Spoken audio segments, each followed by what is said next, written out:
రామకృష్ణ మఠం దోమలగూడలో ఉంటుంది.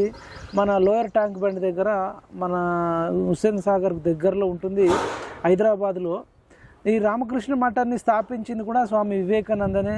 ఇట్లా ఒక హైదరాబాద్లోనే కాకుండా, మన రాష్ట్రంలోనే కాకుండా, మన అన్ని జిల్లాలలో, భారతదేశంలో అన్ని రాష్ట్రాలలో, ప్రపంచ దేశాలలో కూడా ఇలా రామకృష్ణ మఠానికి సంబంధించిన సంస్థలు ఉన్నాయి. స్వామి వివేకానందుడు ఆ రకంగా భారతదేశానికి జనరల్గా స్వామి వివేకానంద అంటే చికాగో సమావేశంలో my dear sisters and brothers అని అక్కడ ఉండే ప్రపంచంలో ఉండే అందరిని ఉద్దేశించో, అమెరికన్లను ఉద్దేశించో మాట్లాడిన ఒకటే అంటారు. కానీ స్వామి వివేకానంద అనేక దానిలో రామకృష్ణ మఠం వాళ్ళు ఏర్పాటు చేసి, రామకృష్ణ మఠం ద్వారా అన్న చెప్పినట్టు మెడిటేషన్ అంటే మనిషికి మెడిటేషన్ ఎంత ఇంపార్టెంటు, యోగా అనేది ఎంత ఇంపార్టెంట్. ఇలా విశ్వ యోగా గురువుగా భారతదేశం ఉందంటే దానికి పెద్ద రీజను మన స్వామి వివేకానంద అని అనుకోవచ్చు.